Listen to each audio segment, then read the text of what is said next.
Hi friends, welcome to Sagi's Cooking. இதுவரைக்கும் என்னோட சேனலை சப்ஸ்கிரைப் பண்ணாதவங்க சப்ஸ்கிரைப் பண்ணுங்கள், கூடவே இருக்க பெல் பட்டனை கிளிக் பண்ணுங்கள். அப்போ தான் நான் போடுற எல்லா வீடியோஸும் உங்களுக்கு நோட்டிஃபிகேஷனாக வரும்.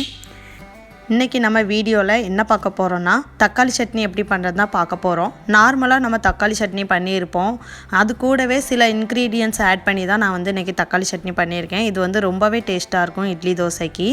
வீடியோ ஃபுல்லாக ஸ்கிப் பண்ணாமல் பாருங்கள். இது பண்ணுறதுக்கு ஒரு கடாயில் 1 டீஸ்பூன் ஆயில் விட்டுருக்கேன். ஆயில் நல்லா ஹீட் ஆனதுக்கப்புறம் 2 டீஸ்பூன் அளவுக்கு உளுத்தம்பருப்பு ஆட் பண்ணியிருக்கேன். கூடவே 2 டீஸ்பூன் அளவுக்கு கடலைப்பருப்பும் ஆட் பண்ணிக்கலாம். இது நல்லா செவந்து வரட்டும். இந்த டைமில் ஒரு 1/2 டீஸ்பூன் ஜீரகம், 1/4 டீஸ்பூன் வெந்தயம் ஆட் பண்ணிக்கலாம். இதுதான் மெயின் இன்க்ரீடியன்ட்ஸ்.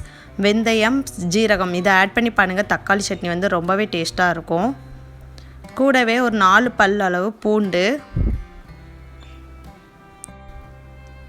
ஒரு வெங்காயம் இந்த மாதிரி ரஃப்பாக கட் பண்ணி வச்சுருக்கேன், அதையும் இதோட ஆட் பண்ணிக்கலாம். ரொம்ப பொடியாக கட் பண்ணணும்னு இல்லை. இது நம்ம வதக்கிட்டு மிக்சியில் அரைக்க போகிறோம், அதனால் கொஞ்சம் பெருசாக இருந்தாலும் ஒன்றும் பிரச்சனை இல்லை. காரத்துக்கு ஏற்ப மிளகாய் வத்தல் நான் 7 வத்தல் ஆட் பண்ணியிருக்கேன். எனக்கு இது காரம் ரொம்ப கம்மி, அதனால் 7 வத்தல் ஆட் பண்ணியிருக்கேன். அது மட்டும் இல்லை, நமக்கு கொஞ்சம் காரசாரமாக இருந்தால் தான் நல்லா டேஸ்ட்டாக இருக்கும். வெங்காயம் இந்த அளவுக்கு வதங்கினதுக்கப்புறமா 2 சின்ன சைஸ் தக்காளி இந்த மாதிரி கட் பண்ணி வச்சுருக்கேன், அதையும் இதோட ஆட் பண்ணிக்கலாம். வெங்காயம் தக்காளி வதங்குறதுக்காக கொஞ்சமாக உப்பு ஆட் பண்ணிக்கலாம். ஆட் பண்ணி நல்லா வதக்கி விட்டுக்கலாம்.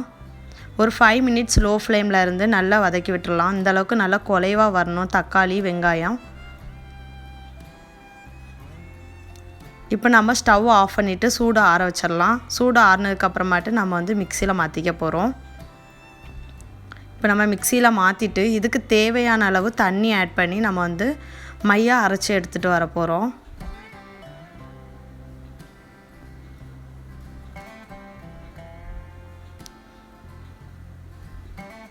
இந்த அளவுக்கு நல்லா மையாக அரைச்சி எடுத்துக்கலாம். இப்போ வேறு ஒரு பவுலுக்கு நம்ம சேஞ்ச் பண்ணியாச்சு. இப்போ தாளிப்பு கொடுக்க போகிறோம். அது நல்லெண்ணெய் யூஸ் பண்ணி தான் பண்ணுறேன். அதுக்கு ஒரு கடாயில் 1 டீஸ்பூன் நல்லெண்ணெய் விட்டுருக்கேன். கொஞ்சமாக கடுகு நல்லா பொரிஞ்சதுக்கு அப்புறமாட்டு கொஞ்சம் உளுத்தம்பருப்பு ஆட் பண்ணிக்கலாம். உளுத்தம்பருப்பு நல்லா செவந்ததுக்கப்புறமா ஒரு காஞ்ச வத்தல், கொஞ்சமாக கருவேப்பிலையும் ஆட் பண்ணிக்கலாம். ஆட் பண்ணி நம்ம ரெடி பண்ணி வச்சுருந்த சட்னியில் மிக்ஸ் பண்ணிக்கலாம். இந்த சட்னி ரொம்பவே சூப்பராக இருக்கும். சூடான இட்லி தோசைக்கு பரிமாறி பாருங்கள், ரொம்பவே டேஸ்ட்டாக இருக்கும். கண்டிப்பாக இதே மாதிரி செஞ்சு பார்த்துட்டு என்னோடய கமெண்ட் பாக்ஸில் கமெண்ட் பண்ணுங்கள். லைக் பண்ணுங்கள், ஷேர் பண்ணுங்கள், சப்ஸ்கிரைப் பண்ணுங்கள், கூடவே இருக்க பெல் பட்டன் கிளிக் பண்ணுங்கள்.